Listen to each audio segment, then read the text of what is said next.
Well, my name is Richard Ruchhoeft with the Port of Houston Authority, and first things first, Andrea Cantanzaro has been really helping out for this project. We've been around for a little bit in this project, so with one of the most important project, busiest nation in the United States, our port. And one of the more interesting things to tell you about this is that in the last 15 years, about 15 years ago, Port of Houston was transiting about the same amount as LA or Long Beach and the New York region were doing at the same time. They've essentially been stagnant for the last 15 years, and we've doubled our traffic in that time frame. Not only have we doubled our deep draft vessels, we've also doubled our barge traffic throughout the Houston Ship Channel. So we have become the most busy port in the nation, which makes us the most important project in the nation, which makes this the most important district in the nation. But for those of you who do not know where Houston is, I've created a little map here. And basically, there's you are here, that's Pelican Island. If you were supposed to go somewhere else, you better leave right now. But the reason why I'm bringing this up is Port Houston is the #1 chemical facility in the nation. We're also the #1 break bulk facility in the nation. And we are the largest container facility along the Gulf Coast. So when you start adding all those things together, you start running into some slight little problems. And from the first slide, to understand where we're going, you have to really understand where we've been. It was only 5 years ago when this project got started, when it was authorized by Congress in 2014. It was the first navigation project, one of 3 that year to be authorized. It is the first one that really went through the exception program because everyone figured out very quickly that you couldn't study the Houston Ship Channel for $3 million over 3 years. It just wasn't going to work. So we quickly got an exemption. It turned into a 10 by 4 by 3, which means it's $10 million, 4 years, and still the 3 levels of governance. At the same time, Port Houston was deepening its container terminals. It's important to realize that the container terminals at Port Houston were basically mimicking the Panama Canal. The Panama Canal had been around for almost 100 years. They were in the process of deepening and widening and improving their facilities, which is the reason why we're doing it. But no one really understood what the implications of it really meant. At the same time, and this is the graphic right there shows that oil exports were basically zero at the time. Now the really smart people, our stakeholders, they probably 10 years before that knew that everything was going to explode, that we would have extreme growth coming out of the Permian Basin and other places. But those of us who were a little bit further along in the port on that transit level didn't quite understand that process. And so it's important to realize that crude exports were non-existent. So our focus at the time was really on traffic that already was existing. And most of the traffic problems at the time were basically between what I call between the Beltway and the Loop. That is, for those who are in the maritime terminology, between Boggy Bayou and Sims Bayou. That's where most of our stakeholders are. That's where most of the transits were occurring. That's where most of the problems were occurring. It was also the opportunity for the biggest growth in the future. So the limitations out in the bay really weren't quite understood at the time yet. We understood that there were some interactions between vessels, larger vessels that exceeded the 106 beam, but we didn't quite understand what it really meant down in the future. So one of the next slide that I had here was that at the time, in 2014, the study objectives, for the most part, if you look at the lower ones, they fulfilled the immediate needs of the Houston Ship Channel. But the team was a little bit smarter, and they did figure out that the future was changing, and we all knew that vessels were going to get bigger, the tankers, the bulkers, and the container ships. So one of the requirements of this package was to start looking into the future. I personally think that one of the problems that we have is the federal government as a whole sometimes wants to look into the past to figure out what the future would look like.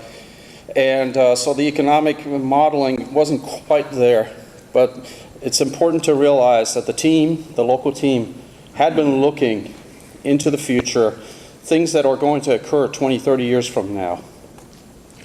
So this is where we are today on the timeline. Now, I purposely left the 3x3 up there, but we are feverishly working towards getting all the report bundled up so that it can achieve its way over to Colonel Vale's desk so that he can sign it towards the end of this year and then move it on for final review along the chain of command up to Washington, D.C. What that means is that as of right now, the project looks like this. We have achieved our objectives, which is to create better efficiency across the system, and it consists of basically two parts, and I'd like to just kind of read it because it really fits in word by word. So basically the NED, the National Economic Development Plan, improves navigation, operations, economics, and safety within the bayou reaches and the public container terminals, which is actually a misnomer because there are important stakeholders with crude material as well in those terminals. The LPP, which is the locally preferred plan that the Port Authority had to enter into to move forward, it improves the navigation, economics, and the safety across Galveston Bay. On a little bit lower level, what that means is that we're going to have a 700-foot channel from Bolivar Roads through Morgan's Point, traversing through the Bay Reach. We will widen the two container terminal legs that go off, the two ship channels. We will deepen upstream of Boggy Bayou so that we can have more efficient vessel traffic through there. We're widening between Boggy Bayou and Greens Bayou to allow a larger class vessel, which is currently restricted to a old Panamax 106 beam to a future Suezmax, looking into the future. And we are going to be deepening upstream of Sims Bayou to not have to deal with Washburn Tunnel. There are many little things that also are added in there, some bend easings to make it more efficient. It's going to be a fun project. I'm going to go ahead and just go through the next slide, which is this one right here. You're going to be asking yourself, where is all that material in the bay going to? We are going to create marshes, we're creating oyster reefs, and we're creating bird islands. The material that's closest to Bolivar Road will create two little bird islands on the bottom right of your screen there. We created a bird island in the last deepening and widening. It's been very successful, and the governing agencies that were looking over our shoulder, they wanted to make sure that we had more opportunities for birds as they're coming across, migrating from north to south and south to north each season. The middle section of the Bay Reach will create something that I like to call Three Bird Island. That does not mean that we want to have only 3 birds populated, but it's 3 islands connected with a marsh area in between. Create the food source between the islands so that the birds can nest there and populate and also bring up their little babies. The top portion, which I call 1C on here, that and Barber's Cut will create additional marshes in an area that has historically shown that marshes are doing very well, and we are just adding to them. This next screen, I'm not going to spend very much time on the actual details. I'm leaving that one in there for you to peruse later on when you're downloading the document, but there's some basic conceptual ideas of what those things would look like. Upstream of Boggy Bayou, we're going to use port property that's already been set aside for placement areas in the future, and we are going to use them one time so that those facilities can be to accept the new work material, and then we can operate as it had been before. Most of what we're doing up in this reach is really just deepening, so therefore it does not affect the future maintenance that much. A very small increment of future maintenance. So what that brings us is to the future. This thing over here basically says, come December, we're going to have our report nicely bundled up, ready for signature on the local level. It gets set up through the command chain all the way to headquarters. And we're expecting, this one says May 2020. That's because the slide outside says April 2020. I believe that one's April 30th, 11:59 p.m. My slide says May 1st, 12:01 a.m. So basically the same thing. Most important project in the nation. So my little crystal ball that I had sitting at home, it's a little opaque about what happens right after this. But the most important thing on here is that we're expecting congressional authorization towards the end of next year, which will allow us to move forward, realizing that today's public funding of navigation projects may not work as efficiently as in the past. I have this funny feeling that if we went to just doing things the same way as have been done for the last 50, 100 years, my children will have already graduated from college. And just to let you know, the oldest one just entered first grade, so we are going to have to find a better way of executing this program. And I believe that our stakeholders who are out here in the audience, the Colonel, and the rest of the district are working really hard on finding a better way of producing this project so that we can start accumulating benefits on this project earlier than later. So with that, that's the last page. I'm open to a couple questions, and I promise that there's at least one person out there who's not allowed to ask me questions. A friend of mine. Yes, sir.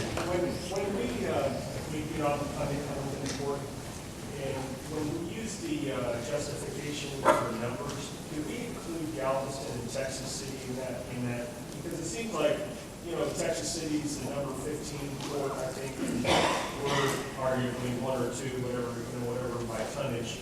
Yeah. So were all those numbers included? Because it seems to me like with Galveston, Texas City, and Houston, we have a great case to make that the pipeline is the most important one in the nation.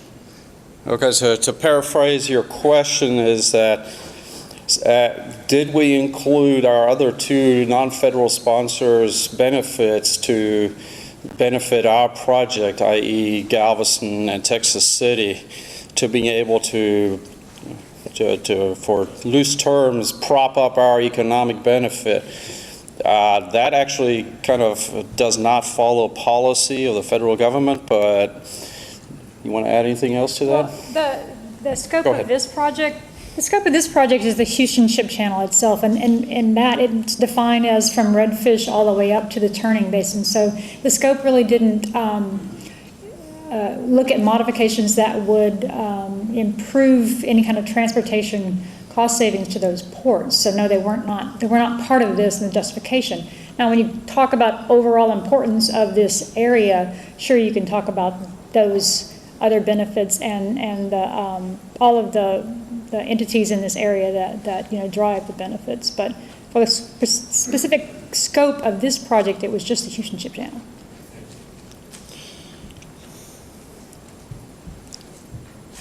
Any more? Anyone else willing to? No curveballs for today. I appreciate your time. One more. Yes, sir. I'll follow up on that question. What would it take to include Texas City and Galveston in that study? A request, or for your own separate studies, you could fill out it's a 7001 request, isn't it? Or a letter of intent. Yeah. The short to your question of including the other folks would be to include them as part of the study for the entire system. which we did the last time around in 1995. That included deepening throughout the system. So we are at the maximum depth that the Galveston ship channel entrance would allow. So once we want to deepen in the future to allow for better class vessels to transit, obviously those guys would be included in that study at that time, but they're not in the study. Okay, that's it. Thank you very much.